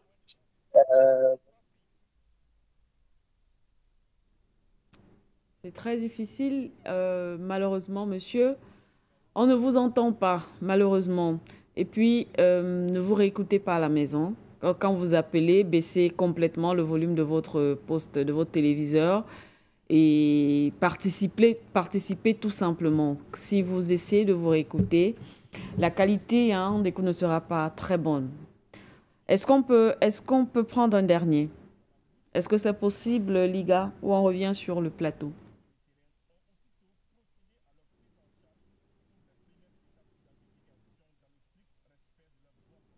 D'accord, on va revenir sur le plateau. On va revenir sur le plateau. Toutes nos excuses, chers téléspectateurs. On essaye tant bien que mal. Voilà, la connexion qui n'est pas très bonne aujourd'hui, mais je pense qu'on a quand même essayé de prendre le maximum. On referme donc le téléphone définitivement pour ce matin. On revient sur le plateau après les interventions des téléspectateurs, surtout en ce qui concerne, concerne l'AES, bien évidemment, si on s'en tient aux informations de M. Peter tout à l'heure, toujours rester vigilant parce que l'ennemi ne dort pas. Pour la Côte d'Ivoire, ils sont nombreux à penser que il ne faut forcément pas une coalition de cette opposition parce que certains estiment que dans cette opposition, il y aurait des traîtres, d'autres pensent que c'est un discours bien fomenté ou alors bien préparé par le pouvoir en place pour essayer de faire croire que cette opposition seule ne peut pas battre le pouvoir en place. Eh bien, on va prendre simplement l'avis de nos invités pour sortir aussi de cette émission. Ce sera le mot de fin. Adama Inassé, je commence par vous pour sortir. Oui, merci encore une fois avec le frère Peter. Effectivement, nous, au sein de l'AES, on ne baisse pas la garde, on est très vigilants. Et je pense que les autorités sont en train de tout mettre en œuvre pour mettre à nu, que ce soit les pays qui hébergent et qui acceptent la formation de ces terroristes-là sur leur territoire, mais aussi que ce soit ceux-là qui financent et qui arment ces terroristes. On cherche à les démasquer et tout, ce qui nous permet aussi, en tout cas avec les renseignements, pour nous permettre de les intercepter à temps et de les neutraliser. Maintenant, concernant la Côte d'Ivoire, il faut que les téléspectateurs sachent que nous intervenons sans passion, mais aussi nous ne serons pas ceux-là qui viendront sur les plateaux pour mettre le feu dans un quelconque État.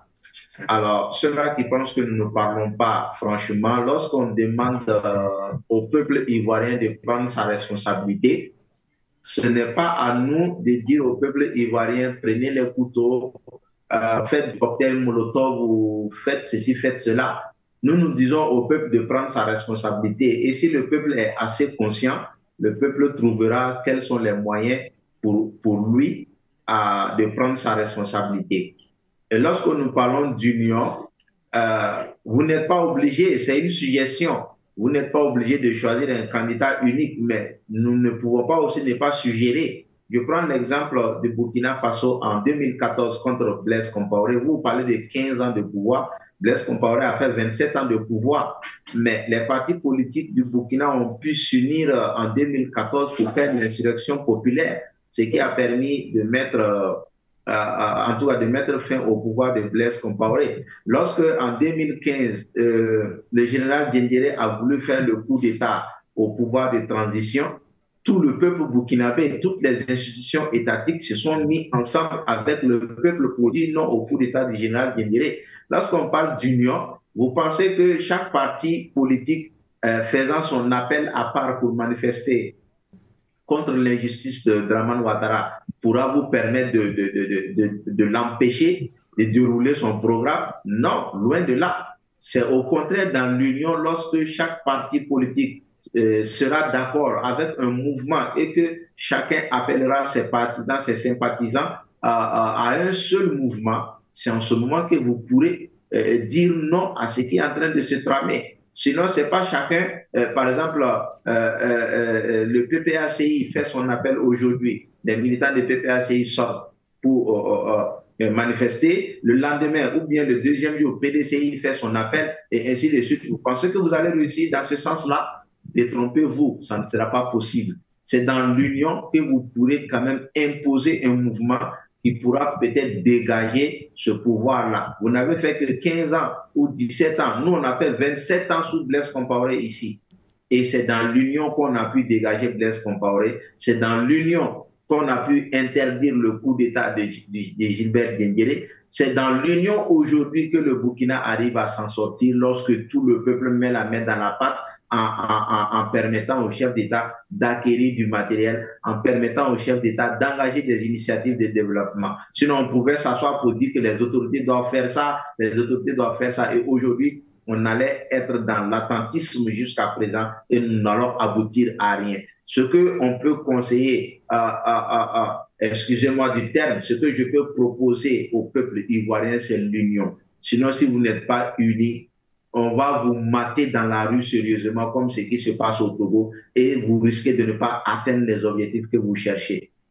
Mettez-vous ensemble, c'est vrai, chacun a son bord politique, mettez-vous ensemble d'abord, défendez cette justice-là, et par la suite, vous allez faire vos compétitions au pouvoir. Sinon, comme Peter l'a dit, nous-mêmes, nous ne croyons pas à cette élection qui viendra très bientôt, parce que nous pensons qu'il y a beaucoup d'irrégularités et il y a beaucoup de non-dits dans l'organisation de ces élections-là. Donc, ne pensez pas que nous ne voyons pas le mal de la Côte d'Ivoire, ne pensons pas que nous n'utilisons pas les termes adéquats, nous les utilisons, mais ce n'est pas à nous de venir vous dire comment vous devez prendre votre responsabilité. Nous vous invitons à prendre votre responsabilité, et prendre votre responsabilité dépend des réalités de votre terrain, dépend de l'engagement de vos militants et dépend de l'organisation que vous devez mettre en place pour prendre votre responsabilité. Ce n'est pas à nous de venir vous dire comment vous devez prendre votre responsabilité. Notre souhait est que la Côte d'Ivoire soit libérée des carcans de la France-Afrique, que les ressources de la Côte d'Ivoire bénéficient au peuple ivoirien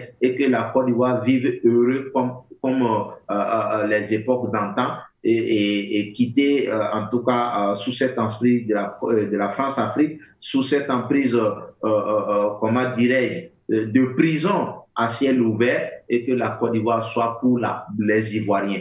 Mais si vous ne souhaitez pas nos suggestions, ce n'est pas grave, c'est vous qui vivez les réalités, mais le Burkina aussi subit lorsque la Côte d'Ivoire subit. C'est pour cela que nous nous permettons de dire que le peuple ivoirien doit prendre sa responsabilité. Mais ce n'est pas à nous de vous dire comment vous devez le faire.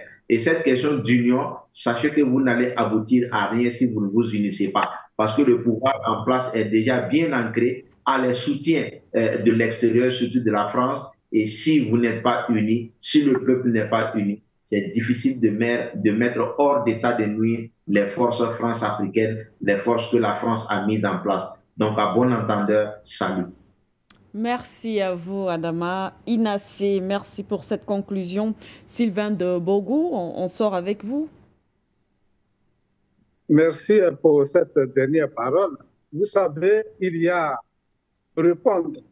une différence entre répondre à des intervenants qui sont des invités, bien qui sont des consultants, et il y a aussi venir étaler vraiment ces injures. Tout le monde peut se transformer et en nous jouant bas la terre pour ne pas tomber dans ce piège-là. Mais je tiens à dire ici que nous ne venons pas sur la scène pour se vanter. Mais je voudrais aujourd'hui dire un seul point, que les Ivoiriens, quand ils viennent sur l'échelle, qui attaquent, qu'ils demandent s'ils ont le courage au président Laurent Gbagbo, est-ce qu'il connaît Sylvain de Bogo. Je vais vous donner un prénom que les Ivoiriens, sous lequel les Ivoiriens me connaissent. Nous avons une histoire. On m'appelait Seri l'imbécile. Ça, je le dis, ce n'est pas une injure, mais voici le nom que toute la Côte d'Ivoire connaît. Donc, j'ai une histoire avec le président Laurent Gbagbo. J'ai rencontré le président Laurent Gbagbo lorsque j'étais au lycée classique, lorsqu'il est venu de la France, de son exil en France, en 88. J'ai partagé son premier journal qu'on appelle l'événement. Cela m'a coûté des emprisonnements. Il faut que les Ivoiriens comprennent. Voilà, donc je ne suis pas là pour insulter Gbagbo, mais nous faisons des propositions. Et au sein du FPI, demandez à Paul Arnaud, le cousin de Gbagbo, qui existe encore, qui est la base, qui a créé la jeunesse FPI dirigée par Laurent Gbagbo. Mais tous ceux qui étaient dans mon bureau existent encore. Je n'invente rien. Donc, je suis un enfant ou bien un homme de la scène politique ivoirienne. Bref, quand je parle d'ego, j'ai été cité. Quand je parle d'ego, je n'ai même pas dit que c'est Gbagbo qui avait son ego à lui seul. Chaque leader politique a un ego. Et c'est pour cela que j'ai fait appel à ces leaders de taire leur ego. J'ai mis cela au pluriel pour le frère qui m'a interpellé. Je n'ai pas dit le président Gbagbo. J'ai dit que tous les leaders mettent de côté leur ego et pensent à l'état du Côte d'Ivoire, à la survie de la nation ivoirienne. C'est très important. Et quand j'ai parlé également de l'union, qu'on se mette ensemble, je n'ai pas proposé d'élection. J'ai même dit que les élections soient repoussées dans ce même débat où nous sommes. Je parle d'un gouvernement de transition. Pour moi, un leader qui est devant et qui parle au nom de toute la Côte d'Ivoire, je pense que ça va donner. Chacun a sa façon de voir. Lorsque j'ai regardé la dernière fois, on a observé la sortie des militants du PDCI, par exemple. Ce sont des milliers. Vous avez vu?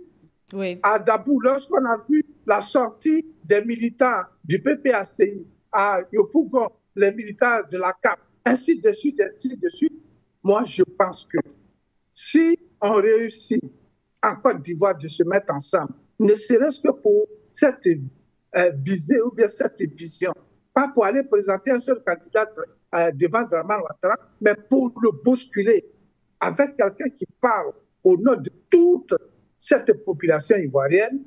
Je pense que Alassane Dramane Ouattara, qui a l'habitude de prendre des poudres et des scampettes qui fuient, qui grimpent les murs, Alassane Dramane Ouattara va baisser vraiment la tension en Côte d'Ivoire. Voilà ce que nous proposons. Donc, il faut que quand les Ivoiriens viennent, il y a la passion, certes, mais il faut observer ou bien écouter ceux qui parlent également. Chacun donne des propositions, en fait des propositions.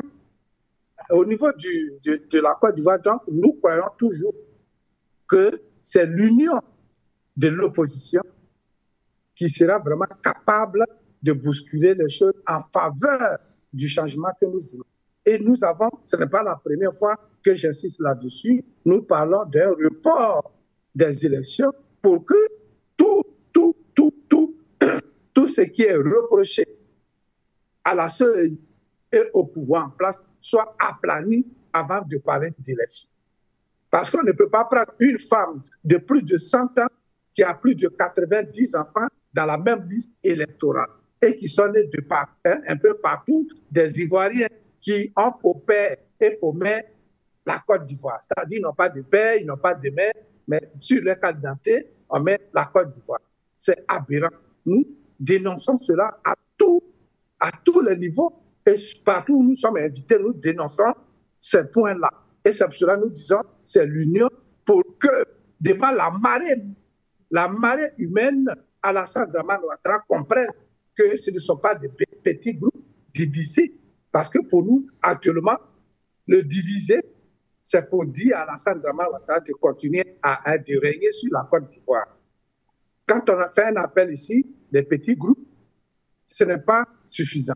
Il faut se mettre ensemble, comme nous l'avions vu en 2020, lorsqu'on parlait de la désobéissance civile, où tous les Ivoiriens ont même oublié leur parti politique pour se mettre ensemble, pour venir dire non à Alassane Dramane Ouattara. C'est de cela que nous parlons. Donc, que les Ivoiriens baissent leur tension lorsqu'il s'agit de venir attaquer les gens parce que les injures n'ont pas d'école.